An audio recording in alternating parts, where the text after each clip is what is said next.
Yeah. Ẹ káàsán, mo kí gbogbo wa níbikíbi tá a bá wà. Ó ń rúgbó bọ̀. Ó ti ń rúgbó bọ̀. Ó dà pé àwọn ọ̀dọ́ wa ti ń jí díẹ̀díẹ̀. Yes.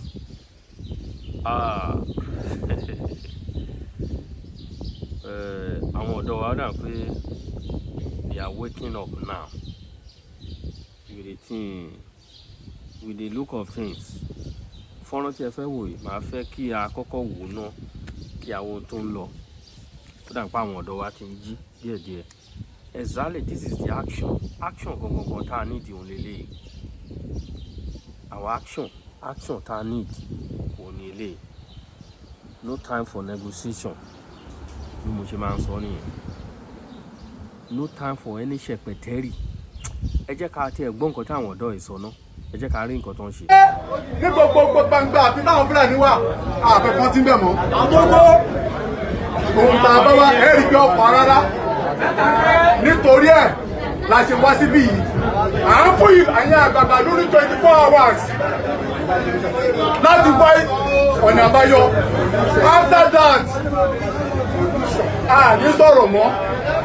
Action lókun action. Òun tá a wá gbà yìí lọ. Àwọn ògbó!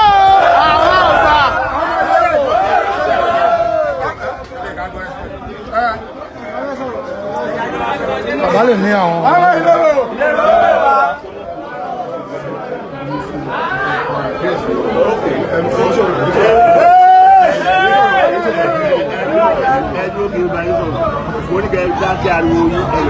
Àpò bàbá.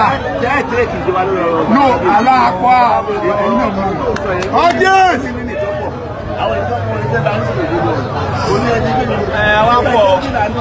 Ẹ̀yin ènìyàn mi, ẹ ti rí àwọn ọ̀dọ́ wọn ṣe tú síta. Kí ni ariwo tí wọ́n ń pa? Tẹ́ bá gbọ́, wọ́n ní wọn ò fẹ́ Fúlàní mọ́ ní orí ilẹ̀ wọn. Ariwo táwọn ọ̀dọ́ ń pa nìyẹn o. Ṣé ẹ wá rántí? Ṣé ẹ gbàgbé? Ṣé ẹ gbàgbé? Ṣé ẹ rántí ohun tí ọmọ Adéyẹmọ sọ ní ọjọ́ kìíní àná tó di gbogbo nǹkan tó dà lénìí? Ẹ rántí nǹkan tí Ìgbòho Òòṣà sọ lánàá, tí Òòṣà tó di ẹni tí ó wà lẹ́yìn odi títí dèní. Ṣé ẹ rántí àwọn ìgbésẹ̀ tí olóyè gbé nígbà tí àwọn Fúlàní ká ní pé bóyá olóyè ti ní support nígbà náà lọ́hùn kó tó di sìn? Ṣé mọ̀ pé gbogbo hílàhílo tá à ń rí lè ní a lè má rí nítorí pé a ti kápá wọn. Ìbẹ̀rù bójó ni wọ́n á fi máa rìn ní orí ilẹ̀ wa. Ti fúnra òun ni wọ́n á máa fi rìn ní orí ilẹ̀ wa. Ẹ̀wá òbí tó já sí ń sìn, à ń kígbe bí ń pa wá àwọn Fúlàní ò mà jẹ́ à lọ sóko mọ́. Oko tá à ń dá sí etílé, ṣé wọ́n jẹ́ ká rójú ráyè ṣe? Wọ́n ti wá ń dà wá láàmú lórí ẹ̀. Èmi nígbàgbọ́ pé kí fọ́nrán wọ̀nyí kó dé ọ̀dọ̀ bàbá Tinubu, tó bá rí káwọn tó yẹ àwọn tó rọ̀gbà yíká tí wọ́n ń worí social media fún kí wọ́n ṣó ẹ̀ fún bí àwọn ọ̀dọ́ ìṣàpariwo pé ìdóhùn Fúlàní. Wọ́n pariwo lọ sí ilé baálẹ̀, bó bá dẹ̀ jẹ́ ilé ọba náà ni ìkọ̀ọ̀kan náà ni. Wọ́n pariwo lọ síbẹ̀, wọ́n lọ fi ìwónú hàn. That is exactly ìgbésẹ̀ tó yẹ kán pé. Wọ́n kọ́kọ́ mobilize ẹ̀yin ọ̀dọ́.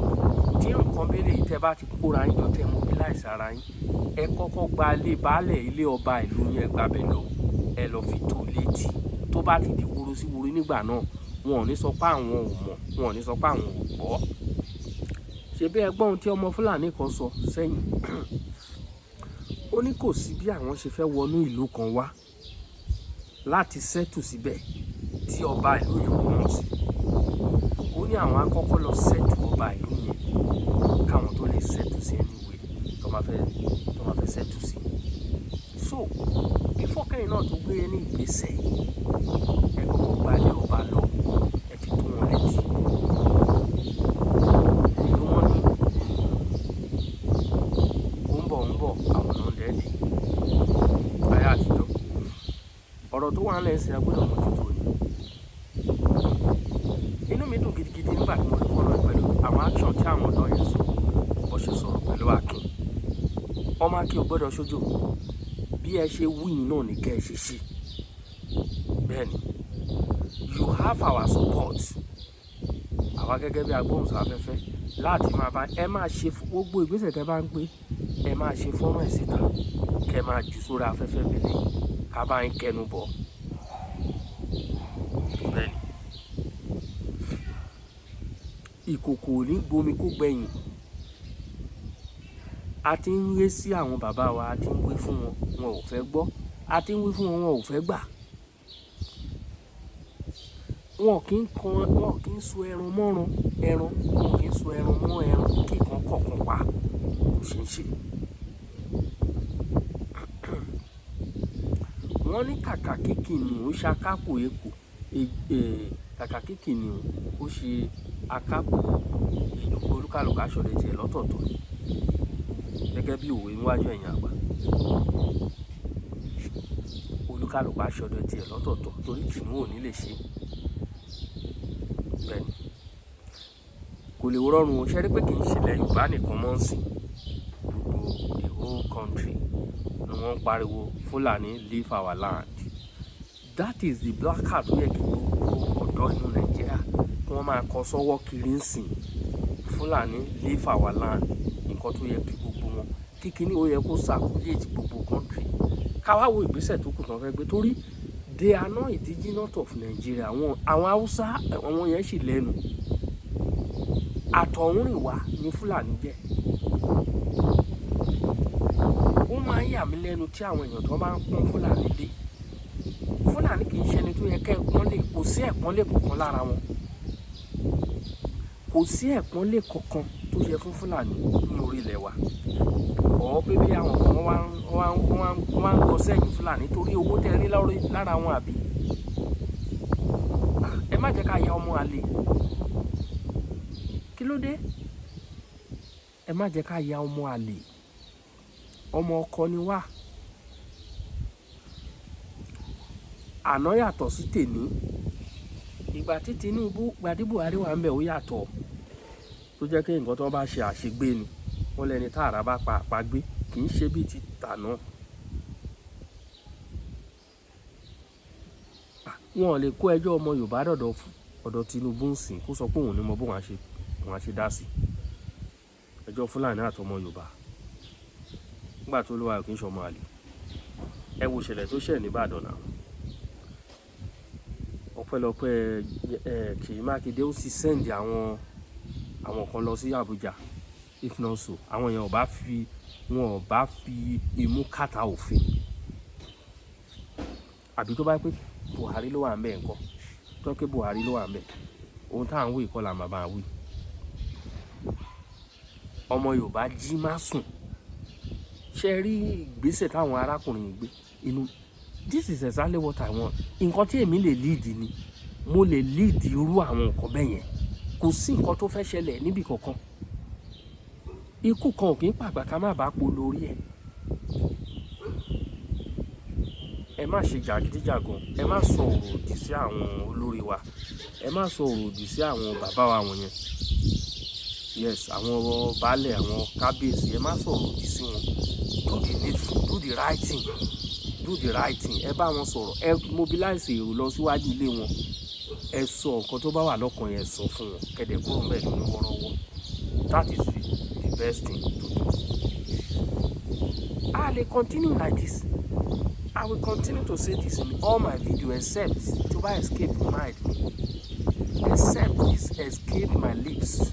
Onílò ní fi sọ. Tọ́rọ̀ Fúlàní ò bá ti níyanjú lọ́dún yìí. Ẹ gbàgbé ẹ̀. Tí ọ̀rọ̀ Fúlàní wọ́n panilé wọ́n panilọ́la tí ò bá ti níyanjú ní ọdún 2025, forget about it. Yes. Ọdún yìí náà ni kò ní dìgbà mi. Ọdún yìí ni gbogbo ẹ̀ á níyanjú. Ọdún táwa ni gbogbo ẹ̀ á níyanjú. Bẹ́ẹ̀ ni mo sọ. Ọdún yìí á níyanjú. ọ̀dọ́ ní ìlú tó kù. Now watch this video, call people to come and listen to this video.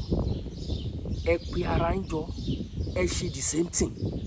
Ẹ mobilize ara yín, lọ bá baálẹ̀ yín, lọ sọ fún pé we don't want Fulani again in our land. Kì í ṣe tiyín lákọ̀ọ́kọ́. Ẹgbọ́n nǹkan tó ń sọ ní Rivers State. The Rivers State ń sìn kì í ṣe díẹ̀. Fulani ò lórí láyà ń sìn kọ́ lọ́ máa rìn ní Edo State kiri. Torí pé wọ́n ti fòfin ẹ̀ náà sílẹ̀ síbẹ̀. Wọ́n ti fòfin ẹ̀ sílẹ̀ síbẹ̀. In Ondo State ń sìn, ẹni Fulani náà tí wọ́n bá mú a fi mú kó ata òfin. Mo tẹ̀ tí ayédàtiwá tẹ̀ tí ń ṣe nǹkan tó ti múnú mi dùn gidi ń sìn. Lọ́ọ̀ tí wọ́n pass síta lánàá, anybody tí wọ́n bá mú fún kidnapping ó ti gba ọjọ́ ikú ẹ̀. In Ondo State now, that is the new law. Tí wọ́n bá mú ẹ pẹ́rẹ́ kí o lọ lọ́wọ́ ní kidnapping, ọjọ́ ikú dé, ikú lè rí ẹ̀ṣẹ̀ fún ẹni bẹ́ẹ̀. Nǹkan táwọn wá lílé yìí. Inú wa dùn gidigidi. Ẹ ti dé gbogbo ẹ̀ gómìnà tó. Ẹ empower mọ́ àwọn àmọ̀tẹ́kùn. Ẹ empower àwọn ó ṣàtìyẹ. Ẹ lè gbé ṣàkàbùlà sí wọn lọ́kẹ́ ní kó lọ kojú àwọn AK-47. Tí bá ń ṣe nǹkan àwọn ọkọ̀ bàbá ńlá wa tó ń lò, báwo ni kò bá ṣe rí? Adẹ̀dúpẹ́ náà kí wọ́n ń gbìyànjú torí àtọ́ bá ń sọ̀rọ̀ pé àmọ̀tẹ́kùn wà active. Àmọ̀tẹ́kùn tó ṣe number 1 ni followed by Ọ̀yọ́ State. Followed by Ọ̀yọ́ State. Lagos State nìkan ló náà ń kó kòkòrò tí ní àmọ̀tẹ́kùn tá ń gbọ́ náà kí wọ́n ti ń ṣiṣẹ́ lé lórí. Anybody tí wọ́n bá mú pé òun ṣe torí last week ń sa ìgbọ́ kùdẹ̀kùdẹ̀ káàkiri pé àwọn kidnapper kan wọ́n rìn kiri agbègbè kan. Àánú yín ṣe mí. Ó yẹ kí Ondo State government sìn, ó yẹ kán ti lọ ṣe ibi tí wọ́n ti máa bẹ́ orí wọn. Kò ní ìdípẹ́ ṣẹ̀ṣẹ̀ ń gbé wọn lọ ilé ẹjọ́ kan káàkiri. Wọ́n mú ẹ pẹ́rẹ́ pé o lọ sọ pé o lọ ń jiyàn gbé kán bẹ́ ẹ mọ bá ṣe ń bẹ́ ajá ògùn, àmọ́ bá ṣe ń bẹ́ ajá ògùn lóńdó náà. Wọ́n á so ẹsẹ̀, wọ́n á so ìyẹ́, wọ́n á so kán, wọ́n á bẹ́ ẹ fẹ́mú kí gbogbo yí ayé kán rí. Kí social media gbé kò kàn ṣe é hàn lórí social media ní gbogbo àwọn nǹkan ẹ̀. Táwọn tó kú bá rí ẹ̀rù á bà wọ́n wá sásẹ́yìn. Ìwàkiwà tó wà lọ́wọ́ wọn, àwọn ẹranko rédèrèdè ọmọ ènìyàn, rédèrèdè ẹni bí jẹ́jẹ́. Arífọ́nrán eré náà níbẹ̀rẹ̀ fún fídíò kábíyèsí Ọ̀ọ̀ni àti Aláàfin Ọ̀yọ́, kábíyèsí Aláàfin Ọ̀yọ́ Owoade fún bàbá yìí tó ẹ̀ṣẹ̀ jẹ. Àwọn pẹ̀lú Ọ̀ọ̀ni wọ́n pàdé adúpẹ́, wọ́n embrace ara wọn kíra wọn dáadáa adúpẹ́. Tọ́tà àwọn wá náà lè rẹ́pọ̀ òní. Kò ń ṣe pé àwọn bára wọn náà jà tẹ́lẹ̀. Àwọn ẹlẹ́nu màrí màá sọ tí ẹnu wọn ò kí ń gbébì kan, àwọn ló dá gbogbo ẹ̀ lẹ̀. Àwọn ọba méjèèjì kò síbi tán ti pàdé ilé tán bára wọn jà. Kò sẹ́nìkan nínú wọn tó jáde síta rí tó wá sọ pé ẹ̀mí jù ọ́ wọ̀ jù mí lọ. Kò síbi tán ti sọ bẹ́ẹ̀. Ẹ kọ̀ déédéé wú wàhálà síta. Ìbẹ̀rẹ̀ sí fi ń da social media rú. Ẹ ṣọ́ra yín. Ẹ náà ṣàtìrí wọn sí. Wọ́n mọra wọn, wọ́n mọ̀ pé wọ́n jura wọn lọ. Oko kì í jẹ́ ti bàbá àtọmọ kó má làálàá. Wọ́n mọ̀ bọ́ ti lè wọ́n bá wọnú ilé kán ti yẹ̀wù kán tí wọ́n mọ́nú ilé. Wọ́n mọ bí wọ́n á ṣe bọ̀wọ̀ fúnra wọn bọ́ ṣe wà yẹn. So kí wá ní tiwa ń bẹ̀? Ṣé ìyẹn wá ní kí ni nǹkan tá a fẹ́ gbà ń bẹ̀? Ṣé ìyẹn ló fẹ́ mú ìlọsíwájú wá sí orí ilẹ̀ wa àbí kí ni? Ṣé ìyẹn ló fẹ́ mú ìlọsíwájú wá sórí ilẹ̀ wa? Let us be careful. A ní láti be careful. Ẹ wo ìyẹn èèyàn mi. Ohun tá a mú wá fún wa nìyẹn lọ́sàn-án yìí. Ohun tí ẹ wá ṣe bá wa ṣí ètò yẹn. Ẹ̀yin ọ̀dọ́ wa ẹ jí o, ẹ jí o, ẹ jí o. Ó ṣe pàtàkì o. Èyí tí àwa lè ṣe là ń ṣe torí àwa ò sí níbi ọ̀dọ́ yín lọ́hùn. Èyí táwa ń ṣe là ń ṣe yìí o. A dẹ̀ ní ṣe jù báyìí lọ. Bẹ́ẹ̀ ni, ṣùgbọ́n mo tẹnu mọ́ tó bá yẹ pé mo wà ní Nàìjíríà ni mo lè lead protest bí eléyìí lọ sílé ọba. I will lead and I will speak. Bẹ́ẹ̀ ni, wọ́n kò má gbogbo lẹ́nu. Bẹ́ẹ̀ ni mo sọ. Ẹ drop comment yín sórí fídíò yìí. Èròǹgbà yín ẹ bá fi hàn síbẹ̀. A ní rí jù báyìí lọ. Àkàlàmàgbò TV ló gbóhùn sáfẹ́fẹ́ o láti orí ìkànnì wa. Ẹ ní láfún ẹ ṣeun gan. Ó dàbọ̀.